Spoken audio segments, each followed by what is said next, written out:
అమరావతి రైతు వరలక్ష్మి గారు ఫోన్ లో సిద్ధంగా ఉన్నారు. వారితో కూడా మాట్లాడే ప్రయత్నం చేద్దాం.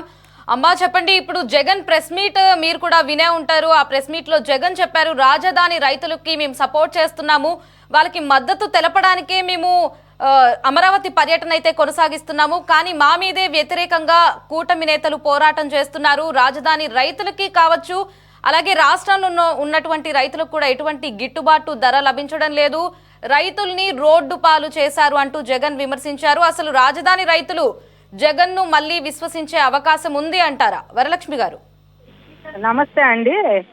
ఇవాళ జై అమరావతి, జై ఆంధ్రప్రదేశ్. ఇవాళ రాజధాని రైతుల మీద అంత ప్రేమ గారిపోయాడు. 1631 ఒక్కరోజు వాళ్ళకి లేదండి. 1000 ఎకరాలు 20 ఏళ్ళు గవర్నమెంట్ వెరసి 50,000 చిల్లర పొలం ఇస్తే కనీసం ఏంటమ్మా రోడ్డు ఎక్కారని పంపించపోగా మా మీద ఒక్కొక్కరి మీద 25 కేసులు పెట్టి మమ్మల్ని కూర్చొని చాటు కూర్చోలో, నుంచొని చాటు నుంచోలో. ఇవాళ మేము ఎవరి మీద ప్రేమ గారు 2%, ఒక 20 మంది రైతులను నీ దగ్గర పిలిపించుకొని వాళ్ళని అడ్డం పెట్టుకొని నువ్వు రైతుల మధ్య జీభేదాలు సృష్టించాలి. వాళ్ళు కొట్టుకుంటే మీకు హాయిగా ఉంటుంది. వీళ్ళు ఒక పార్టీ, వాళ్ళు ఒక పార్టీ చేయాలి అని చెప్పి మా రైతు సోదరులు కూడా ఆ ఉచ్చులో పడకూడదని మేము మనస్ఫూర్తిగా కోరుకుంటున్నామండి. ఈయన వాళ్ళు కోర్టుకి ఎక్కామన్నారు, ఆ వేలో వెళ్ళండి. మీరు వెళ్ళి జగన్మోహన్ రెడ్డి గారు చెప్పుకున్నందుకు లాభం ఏంటని అడుగుతున్నాయి వాళ్ళని. పోనీ అంబటి రాంబాబు పరిరక్షణ కమిటీ అంట. పరి అంటే పూర్తిగా వీళ్ళేం రక్షించే భక్షణ కమిటీ వీళ్ళు. అమరావతిలో ఉన్నన్నాళ్ళు మమ్మల్ని ఇవన్నీ ఆయన గుర్తు రావట్లేదండి. ఇవాళ మమ్మల్ని ఏం రక్షిస్తాడండి ఆయన? ఇవాళ చంద్రబాబు గారు వచ్చాక మా పొలాలన్నీ ఇప్పుడు కాస్త డెవలప్మెంట్ పనులు జరుగుతున్నాయి, ఇవన్నీ చేస్తున్నారని చెప్పి మేము సంతోషపడుతుంటే మళ్ళీ ఇలాంటి తోడు తీసుకొచ్చి ఇంకేముంది? 1600 మంది రైతుల మీద లేని సానుభూతి నీకు 20 మంది రైతులు వచ్చి చెబితే నీకు సానుభూతి వచ్చి వాళ్ళని తీసుకొని ఊళ్ళో చూడమని వస్తే వస్తున్నావు. అంటే 20 మంది మీకు అమరావతికి ఏం సపోర్ట్ చేయకుండా లేరండి. వాళ్ళకి ఖచ్చితంగా అమరావతి కావాలి, ఆ రైతులకు కూడా. కాకపోతే మా భూములు ఇవ్వమంటున్నారు, వాళ్ళకి అమరావతి ఉండాలనే ఉంటుంది. ఈయన అసలు పూర్తిగా మావిగాన్ని అంటే మావిగాన్ని ఏందండి వీళ్ళ బొంద. మావిగాన్ని ఏం చేయట్లా. మచిలీపట్నం పోర్టు ఎంత డెవలప్ చేస్తున్నారు? కాకినాడ దాకా మచిలీపట్నం కోస్టల్ ఏరియాని ఇప్పుడు బాబు గారు వచ్చాక దాన్ని కూడా సీరియస్ గా తీసుకొని చూస్తున్నారా? మరి విజయవాడ, గుంటూరు ఈయన చెప్పేది ఏంది? వాణిజ్యపరమైన ఎప్పటి నుంచో ఈ బిజినెస్ కోడల్లా రెండు కూడా వ్యాపారం, మంచి వ్యాపారాలు సాగే విజయవాడను గుంటూరు. ఏంది ఈయన డెవలప్ చేసేదంటే ఏడైనా డెవలప్ చేసిన ఇంట్లో కూర్చొని ఒక పక్కన అసెంబ్లీ పెట్టుకొని ఆ గదిలో ఒక పక్క సెక్రటేరియట్ పెట్టి ఒక పక్క ఇది పెడితే కనుక ఆయనకి ఆనందం. హైకోర్టు పెడితే ఇక అది మావి కానీ సరిపోయింది. ఇక నేను కూర్చొని రోజు ఏహ్లంక, లండన్ నా పిల్లల దగ్గరికి పోతా. ముఖ్యమంత్రి పదవి ఆయనకు ఒక కుర్చీ అండి. ఆ కుర్చీ ఒక కవచం లాంటిది. అది వాడుకొని నిన్నాళ్ళు నేను బెయిల్ మీద ఏ రోజు కేసులకి నేను వెళ్ళను నాంపల్లి కోర్టుకి. నాకు ఖర్చులు అవుతున్నాయి, లక్షల ఖర్చులని అప్పుడు మానేశాడు. ఇప్పుడు ఏం చేయాలో తెలియక ఈ రైతులను అడ్డం పెట్టుకొని మళ్ళీ నేనే వస్తా అంటే ఎక్కడికి వస్తావు నువ్వు? పోయినసారి 3 రాజధానులు విశాఖపట్నం అని, కర్నూలు అని నాటకాలు ఆడి రైతుల్ని ప్రతివాదుల్ని చేసి 270 మంది రైతులు చచ్చిపోవటానికి కారణం జగన్మోహన్ రెడ్డి ప్రభుత్వం. నిజం మాట్లాడితే ఇంకా సిగ్గు లేకుండా మేము రైతుల మీద ఏం ప్రేమ ఉంది నీకు? 20 మంది నీ దగ్గరకు వచ్చారని వాళ్ళని వేసుకొని వచ్చి నువ్వు మాట్లాడితే వదులుతున్నావు మీదకి. ఎవరి మీదకి వదులుతా? రైతు సోదరులను కొట్టుకోమని నా మీద కేసులు ఉండే మీ అందరు కూడా పెట్టించుకుంటే బాగుంటది, సమన్యాయం బాగుంటది. మనం కూడా కేసులు, బెయిల్ వచ్చిన వాళ్ళు కూడా కేసులు వాళ్ళే.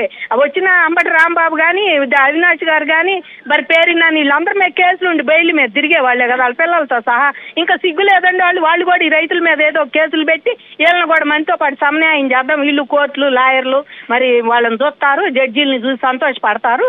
మనం ఎంతో వీళ్ళకి కూడా సమన్యాయం చేయాలని జగన్మోహన్ రెడ్డి గారు చేసే కుట్రండి ఇది. కేవలం మావి గారిని మా ముందు అంటూ ఎందుకండి? మోడీ దగ్గరికి పోయాను, ఏమయ్యా నేను మావి గారిని పెడుతున్నానండి. ప్రధానమంత్రి గారు నువ్వు పెట్టింది చల్లదో పార్లమెంట్లో అని రాజ్యసభలో ఏదో చేసుకొచ్చావు కానీ అవి చల్లవు. నేను వచ్చి అది తుడిపేసి ప్రపంచ పటంలో తీసి పారేసి మావి గారిని అని పెడితే నీకు దమ్ముంటే వెళ్ళి అడిగి అప్పుడు ప్రధానమంత్రి రియాక్షన్ బట్టి నువ్వు వచ్చి మాకు చెప్పు. ఇక్కడికి వచ్చి ప్రెస్ మీట్లు పెట్టు. నేను పెడుతున్నా, ఒప్పుకున్నాడు కేంద్రం కూడా. ఇంకేముంది మీకు లేదు, ఇక అదే స్థిరం అంటే అప్పుడు చెప్పు. అమరావతి వాళ్ళకి నమ్ముతాం. నువ్వు ఇంట్లో కూర్చొని చెప్పినందుకు ఇచ్చే వాళ్ళకి, ఈ పొలం ఇచ్చిన వాళ్ళకి, ఇవ్వబోయే వాళ్ళకి, వచ్చే వ్యాపారవేత్తలకి, లేకపోతే కొనేవాళ్ళు వీళ్ళందరిని అయోమయంలో పడేయటానికి నువ్వు మావి గన్నని 3 రాజధానులని వీళ్ళ పాడేళ్ళ పచ్చిబద్దలు కట్టుకొని మమ్మల్ని ఈ రకంగా ఏడిపిస్తారండి. అసలు మాకు ఎంత ఆవేదనగా ఉందో తెలుసా అండి ఆయన ఆ మాట అంటుంటే. ఇంకా సిగ్గు లేకుండా మావి గారిని ఏంటంటే 11 సీట్లు పరిమితం అయ్యావు 3 రాజధానులు అంటే. ఈసారి సింగిల్ డిజిట్కి నువ్వు పరిమితం అవ్వాలని మేము మనస్ఫూర్తి కోరుకోండి. పులివెందుల్లో కూడా నీ సీటు గల్లంత అవ్వాలని నిజంగా మేము పూజలు కూడా జపాలు, పూజలు, హోమాలు చేస్తామని మేము మనస్ఫూర్తి కోరుకుంటున్నాం అండి. ఇంకా రైతుల మీద నీకేం పక్షపాతం? 20 మంది మీద ఉందా అంటే? 1000 మంది రైతులు గుర్తుంది, పోయింది, సంకన ఆగిపోయింది. ఇప్పుడు 20 మంది మీద మీకు ప్రేమ గారిపోతుంది. రాబోయే ఎన్నికల్లో టీడీపీ వర్సెస్ వైసీపీ కాదు, మావిగన్ వర్సెస్ అమరావతి, హే రామ్ సేవ్ ఆంధ్ర అంటూ కూడా ఆయన ప్రెస్ మీట్ ని ఎండ్ చేశారు. దీని మీద ఏం చెప్తారు? అమరావతి లేనిదే ఆంధ్ర నెట్ సేవ్ చేస్తారండి. ఇవాళ ఆయన మా దగ్గర భూములు తీసుకునేటప్పుడు మేము ఇంకా గజాలు అడిగామండి. వెట్లాండ్కి ఎక్కువ గజాలు అడిగాం. అది 3 పంటల బండి భూములు. ఎట్లాండ్కి అడిగితే బాబు గారు మనకి బయటకు వచ్చాము విడిపోయి, డబ్బులు లేవు, ఇదే ల్యాండ్ మనకి బ్యాంకు, దీన్ని అడ్డం పెట్టుకొని మనం దీన్ని అభివృద్ధి చేయాలమ్మా అని చెప్పి మా అందరికీ చెప్పారు ఆయన. చెబితే దానికి ఒప్పుకున్నాం మేము. ఇంకా సేవాంధ్ర ఏం చేస్తావు, ఏం పెట్టి చేస్తావు? నువ్వు మోసం చేసిన వాళ్ళు అందరూ కూడా సెంటు భూములు అన్నావు, ఆర్ఫై జోన్ అన్నావు, ఏఎంఆర్డి అన్నావు, సిఆర్డిఏని తీసేసి ఇంకా జనాన్ని ఏ మోసం చేస్తాడండి? 50 కేసులు రైతులను ప్రతివాదులు చేసి సుప్రీంకోర్టు 3 రాజధానుల కేసు నడిపించాం. మమ్మల్ని ఇంకా ఏముందని మా దగ్గర, మేము 50+ వచ్చాం. మళ్ళీ కూర్చోవాలంటే మాకు ఓపిక ఉందండి? కూర్చోవాలంటే ఓపిక ఉందా? ఈ రకంగా మమ్మల్ని ఏడ్పించడం కాదే జగన్మోహన్ రెడ్డి ఇప్పుడే స్థాయిగా ప్రశాంతంగా అప్పుడు డెవలప్మెంట్ చంద్రబాబు గారు చూసుకుంటారు, మళ్ళీ బాబు గారు రావాలి, ఆయన ఆరోగ్యంగా ఉండాలని మేము కోరుకుంటుంటే ఇట్లాంటివి పెట్టి మమ్మల్ని ఆవేదనకు గురి చేసి ఏం బాగుంటాడని జగన్మోహన్ రెడ్డికి ఉసురు తప్పకుండా తగిలి 11 సీట్లకు వచ్చావు. మళ్ళీ నీకు మా ఉసురు తగిలిద్ది ఈసారి. ఈ రకంగా ఏడిపించి మమ్మల్ని ఇప్పుడు మెజార్టీ పీపుల్ ఇచ్చిన వాళ్ళ తరపున నువ్వు ఏ రోజు మాట్లాడలా. నువ్వు ఇవాళ 20 మంది వస్తే వాళ్ళ తరపున నువ్వేం చూడటానికి వస్తా? అమరావతి లేదండి నేను చూసేది. ఏం చూస్తాడు? కాలం నాడు చంద్రబాబు గారు ప్రతిపక్ష నేతగా ఆయన గట్టిని చూడటానికి వస్తే నువ్వు రాళ్ళు చెప్పులు వేపించావు. ఇప్పుడు నువ్వేం చూడటానికి ఆ రోజు లేదు. ఆ రోజు భావ ప్రకటన స్వేచ్ఛ అని నీ కింద పనిచేసే డీజీపీ చార్జ్ చెప్పించావు. ఇవాళ కూడా అదే అనుకోవచ్చు కదా, భావ ప్రకటన స్వేచ్ఛ అని. మరి ఇవాళ ఎందుకు చెప్పవు ఆ మాట? నీ హయాంలో గౌతమ్ సవాంగ్ భావ ప్రకటన స్వేచ్ఛ అని ప్రెస్ మీట్ పెట్టి మరీ చెప్పాడు. వాళ్ళని ఏం బాబు గారి మీద రాళ్ళు చెప్పులు బస్సుల మీద ఇటువంటి. మరి ఇవాళ నువ్వు అట్లా అనుకో భావ ప్రకటన స్వేచ్ఛని. ఇంకెందుకు మమ్మల్ని ఏడిపించడం? భావ ప్రకటన స్వేచ్ఛను ఊరుకో. రాళ్ళు వేశారు, రప్పలేశారు, వాళ్ళు రైతులు కాదు, నీకన్నా క్రిమినల్ నీ మీద ఎన్ని ఉండయో చూసుకో. రాజ్యాంగంలో అంటే రాజధానే లేదంట. మరి ఈడీ అను ఇది ఉందండి, సిబిఐ అట్లాంటివి ఉండయ్యా మరి రాజ్యాంగంలో రాజధాని లేనప్పుడు? మరి అవి ఉంటే నువ్వెందుకు వెళ్తా నాంపల్లి కోర్టుకి? నీకో న్యాయం, మాకో న్యాయం. జైలు మీద బెయిల్ మీద తిరిగే నువ్వే ఇట్ట మాట్లాడుతుంటే నిక్కచ్చిగా రైతు కుటుంబంలో పుట్టి భూములు ఇచ్చి మేము ఎంత ఉండాలండి? మాకు కష్టపడి పనిచేసే వాళ్ళం మేము మాకెంత ఉండాలి?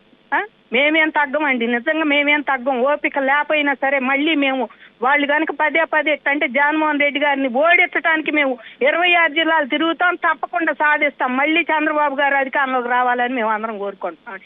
ఆంధ్రప్రదేశ్ అభివృద్ధి చెందాలి. నిన్నగాక మన నెల్గొండ ప్రాజెక్టులో 300 కోట్లు నిర్వాసితులకు ఇచ్చారని నువ్వు అది బ్లేమ్ చేయడానికి, అది బయటికి రాకుండా ఉండటానికి, డైవర్ట్ పాలిటిక్స్ చేయడానికి వాళ్ళ 3 నోళ్ళ మీద పంపిస్తాను. 4 పట్టండి రాళ్ళు వేసి అని చెప్పి వాళ్ళు వెనక ఇంకా రౌడీల్ని.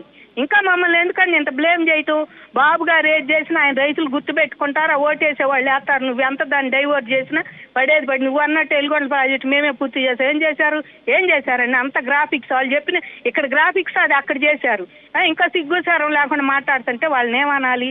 ఇప్పటికైనా జగన్మోహన్ రెడ్డి గారు ప్రతిపక్ష నేతగా పోనీ మా తరఫున మాట్లాడు. సిఆర్డీఏలో వాళ్ళ చట్టంలో ఏముండయో ఇవ్వు రైతులకను, లేకపోతే రిటర్నబుల్ ఫ్లాట్లు ఇవ్వమను, లేకపోతే ఇంకోటి మాట్లాడు. అంతేగాని మేము మావి గారినే పెడతాం, మళ్ళీ వస్తే చూడండి మేము అమరావతి ఆపేస్తాం. ఏం దాని ఉద్దేశం? ఎంతమంది? 29,000 మంది అంటే దీని వెనక 1,50,000 మంది ఉన్నాం కుటుంబంలో.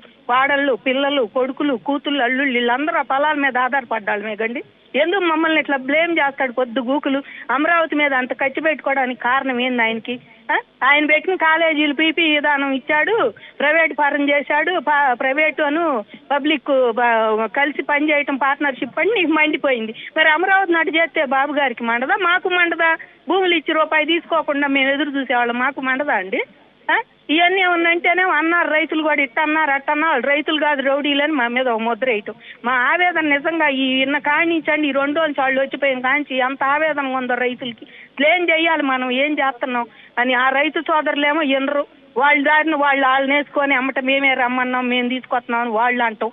వాళ్ళు సోదరులే కదా, వాళ్ళు ఇచ్చే 200 ఎకరాలకి ఎంత అండి? వాళ్ళు మాట్లాడుకోవాలనుకుంటే కమిషనరు మరి కలెక్టరేట్ మించి మాట్లాడాలి. నారాయణ గారు చంద్రబాబు గారితో మాట్లాడుకోండి. మీకు ఏదైనా సమస్య ఉంటే రాజకీయ నాయకుడి దగ్గరికి, అందులో ఆయనకు అధికారం లేని ఆయన దగ్గరికి పోయి, ప్రతిపక్ష హోదా కూడా లేని ఆయన దగ్గరికి పోయి, అసెంబ్లీకి రాని ఆయన దగ్గరికి పోయి నువ్వేం మాట్లాడతావు? 3 వచ్చినప్పుడు ప్రెస్ మీట్ పెట్టి ఆయన దగ్గరికి పోయి మీరేం చెబుతారు? అందులో 3 వచ్చి ఈయనే ఇచ్చారు పొలాలు, ఇంకేంది నువ్వు చేసేది? ఇట్లాంటివన్నీ జగన్మోహన్ రెడ్డి గారికి అన్నతో పెట్టిన విద్య అండి, డైవర్స్ పాలిటిక్స్. ఆయన ఏది మంచి తమ్ముడు, మంచి అన్నగా లేడు, మంచి కొడుకుగా లేడు, మంచి ముఖ్యమంత్రి లేడు, మంచి మెచ్యూరిటీ లేని రాజకీయ నాయకుడు ఎవరన్నా ఉండారంటే అది జగన్మోహన్ రెడ్డి. కాబట్టి ఆయన మళ్ళీ ఆంధ్రప్రదేశ్లో రానికుండా ఉండాలి. ఆంధ్రప్రదేశ్ డెవలప్ అవ్వాలని మనస్ఫూర్తి. మేము అమరావతి మాదని చెప్పట్లేదండి. ఇక్కడ ఉన్న కాలేజీల్లో మా పిల్లలే చదువుతున్నారండి, 29 వాళ్ళే. SRM కానీ, ఇటు కానీ, అమృత కానీ, ఎయిమ్స్ కానీ వీళ్ళందరికీ మా పిల్లలే వస్తున్నారు. మేమే వెళ్తున్నామా? పొరుగు జిల్లాల నుంచి, పొరుగు రాష్ట్రాల నుంచి కూడా వచ్చి చూపించుకుంటున్నారు, చదువుకుంటున్నారు. మాది ఎట్లా అవుతుంది అమరావతి? ఓన్లీ భూములు ఇచ్చి అందులో 75% ప్రతి ఆంధ్రుడికి హక్కు ఉంది. అది డెవలప్ చేయకపోతే బాబు గారినైనా మేము నిలదీసి అడుగుతాం. ఎందుకంటే బాబు గారు జగన్ లాగా కాదు. మేము ఖచ్చితంగా ప్రెస్ మీట్ పెట్టి అడిగితే వెంటనే రియాక్షన్ ఉంటుంది బాబు గారి దగ్గర. ఏంటో రైతులు కాల్ చేస్తున్నారు, అడగండి ఎందుకు ప్రెస్ మీట్ పెట్టారని అంటాడు ఎమ్మటే ఆయన. అలాంటి బాబు గారిని మాకు అడిగే హక్కు ఉంది, అడుగుతాము. ఇట్లా పొద్దుగూకులు పెట్టి మేము కదిలితే కేసు, మెదిలితే కేసు, పోలీసులు చేత కొట్టించేవాడిని. పోయినసారి చూస్తే ఇవాళ నువ్వు 1000 మంది రైతులు రోడ్డు ఎక్కితే రాకుండా ఇద్దరు కోసం చూడమని పంపించా అంట. 2% 200 ఎకరాలు ఈయన రైతుల కోసం. ఎంతవరకు కరెక్ట్ అండి అది? అది ఆయన విఘ్నతకు వదిలేస్తున్నాం. మంచి ముఖ్యమంత్రిగా లేడు, మంచి ఎంపీగా లేడు, మంచి ముఖ్యమంత్రి కొడుకుగా లేడు. మంచి ఎంపీగా ఉన్నప్పుడు నువ్వు ఎన్ని చేసావు?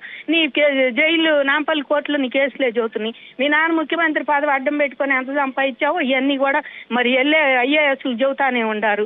ఇంకేందండి ఈయన చెప్పేది? ఇంకేంది? మాకేం చెబుతాడు ఈయన? ఏం చెబుతాడు? 11 నెలల నుంచి, నువ్వు 11 సంవత్సరాల నుంచి బెయిల్ మీద తిరుగుతా మాకేం సందేశాలు ఇస్తావు? రోజుకు ఒక ప్రెస్ మీట్ పెట్టి చంద్రబాబుని తిడతాం, లోకేష్ని తిడతాం. మీ రాజకీయాలు ఉంటే తిట్టుకోండి, రైతులను అందులోకి లాగొద్దు. మరి రైతులను అడ్డం పెట్టుకొని ఏదో చేయాలని చూస్తే మీరే ఫాల్స్ అవుతారు. ఈసారి సింగిల్ డిజిట్ పులివెందుల్లో కూడా నువ్వు రాకూడదని కోరుకుంటున్నాను. జై అమరావతి, జై ఆంధ్రప్రదేశ్.